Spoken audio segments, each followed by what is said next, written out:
Bismillahirrahmanirrahim. Dr. Praise on the beat. Àlàáfíà. Áńgẹ́lì mi ò ní sùn. Oríwo ya ògùn wa tán. Lọ́la kó bá yà kún Ọlọ́run ọba. Ewé ń jẹ́. Lọ́la kó bá yà kún Ọlọ́run ọba. Ewé ń jẹ́. Ewé ajẹ́. Ewé ń jẹ́. Àwọn olórí bá bọ́ sóhun mi lòjọ́ dìbò. Ewé ń jẹ́. Ewé.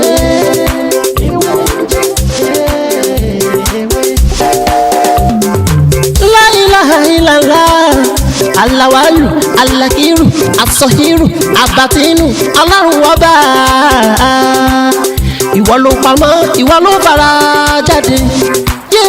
Alárágbá yìí dániyàn, ara tó wù ọ́ dáadáa ló dẹ̀ ń dá.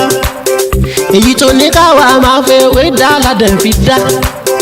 Ìwọ ṣàlọ́ ní. Good morning, good afternoon, and good evening, wherever you are watching me today. My name is Dr. Mutiu Olatiboye, also known as Babe Wenje.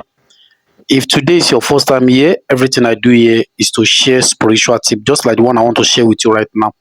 And if you find this video very interesting, please don't forget to subscribe to this channel and make sure you turn on the notification bell. So anytime, any day, any hour I post video like this, you'll be the first person to watch. And if you need more of my videos, you are free to go back to my previous video. You see a lot of video there that can help your spiritual life. And if you don't understand, please feel free to call me on 070-3742-2552. You message me on WhatsApp 090-5333-2747.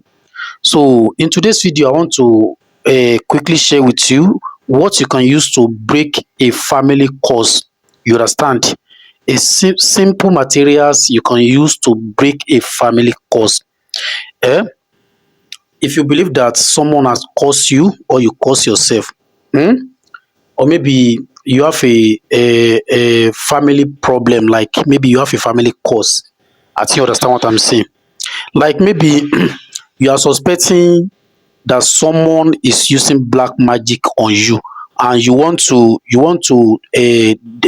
disorganize anyone that curse you. You understand? So you can also use this for back to sender. I think you are with me. So there are many ways to use bitter leaf to break a curse. Depend on what you want to use it for. So but today I want to share with you how to use bitter leaf, bitter leaf, stone and salt. Are you with me?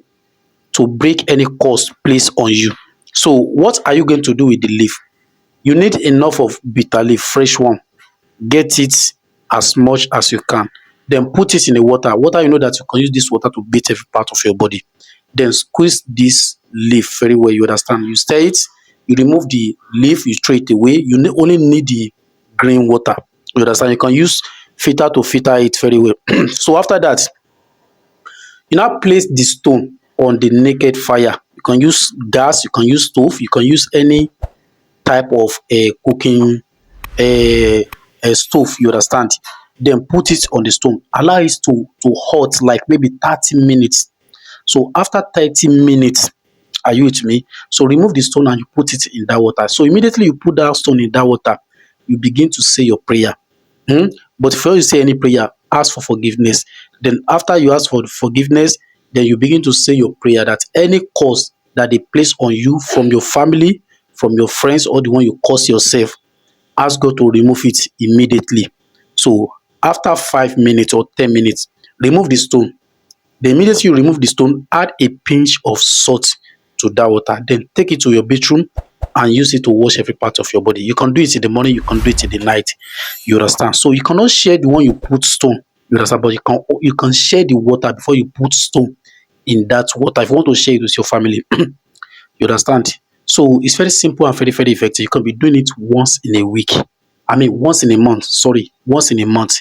By the grace of Almighty God, you will surely share me a good testimony. It's very simple and very, very effective. And when you use this water, do not use it with soap or sponge. You understand? And you can do it anytime.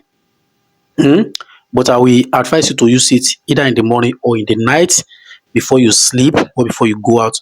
After you use this water, you can do whatever thing you like, but stay away from daddy and mommy that very night. I think you understand what I'm saying. So that is how to do it. and that is how to use it. If you love this video, please help me to like this video. As you like this video, may Almighty God bless you and bless your family. Thank you very much. Orúkọ mi náà ni Dr. Mutiu Ọlátìpóyè tí ayé mọ̀ sí Wẹ́ńjẹ́. Lórí ètò yìí gẹ́gẹ́ bí ẹ ṣe mọ̀ náà ni pé a máa ń sọ̀rọ̀ nípa àṣírí ewé àtegbò láwọn nǹkan kéékèèké báyìí. Ojú tí ẹ fi ń wò mí ojú náà ní fọ́, etí tẹ́ sì fi ń gbọ́ mi etí náà ní di. Làákàyè yín tẹ́ fi ń gbọ́rọ̀ wá tẹ́ fi ń digest ẹ̀, làákàyè yín ò ní jọba lágbára Ọlọ́run. Èyí tí mo bára sọ náà ni bí a ṣe ń fi ewé ewúro bá a ṣe fi ń mú ọwọ́ burúkú kúrò lára. Sọ̀rọ̀ mi ti yé? Tàbí èpè, bóyá èpè tí wọ́n ti ṣẹ́ fún ẹni o nídìílé ìyá ni o tàbí ìdílé bàbá tàbí láàrin àwọn ọ̀rẹ́ tàbí èpè yíkéyìí tó yẹ pé ìwọ gan ló ṣẹ́ fúnra ẹ̀. Sọ̀rọ̀ mi ti yé? So ẹ jẹ́ ká wá ewé ewúro tútù kó pọ̀, ẹ jẹ́ ká dà sínú omi tó bá tó wa wẹ̀, ká wá gbó. Tá bá ti wá gbó, ẹ jẹ́ ká sẹ́, ìdọ̀tí ẹ jẹ́ ká dànù. A dẹ̀ lè fi ṣe ẹ̀fọ́ tó bá wù wá o.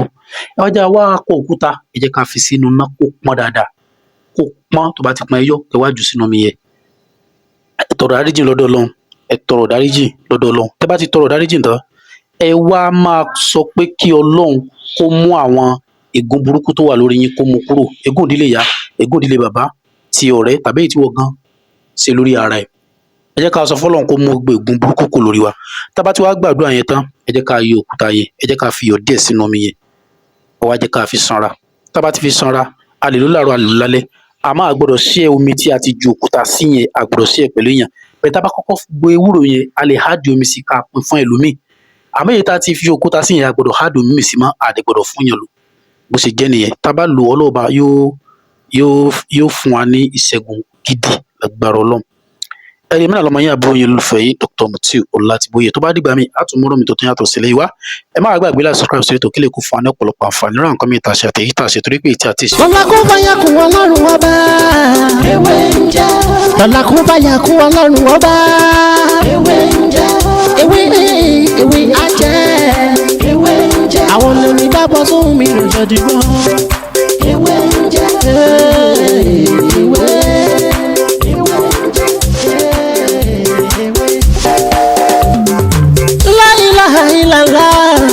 Alawalu, alakiru, asọhiru, abatinu, Ọlọ́run ọba. Ìwọ ló pamọ́, ìwọ ló fara jáde. Alárágbá yìí dániyàn, ara tó wù ọ́ dáadáa ló dẹ̀ ń dá. Èyí tó ní káwa máa fẹ́ wé dá ládẹ̀ fi dá. Ìwọ ṣàlò ní kọ́kọ́rọ́ gbogbo ẹ̀mí nìyẹn. Fásikúrú ni wọ́n nínú ìsìnkú. La fi ń ṣe tiwa, ewé jẹ́ òbẹ̀. Èyí tó dá fún wa ládẹ̀ gbójúlé, èyí tó ní ká ló ládẹ̀ ń lò. Ọba ńlá ń dákun máa jẹ́ ká ṣiṣẹ́, ọba tó rí gbogbo ẹ̀dá ta ò rí. Ìwọ lọ́ba tá ń gbàṣẹ lọ́dọ̀ rẹ̀, à ń bẹ̀ ọ́, à ń bẹ̀ ọ́, à ń bẹ̀ ọ́.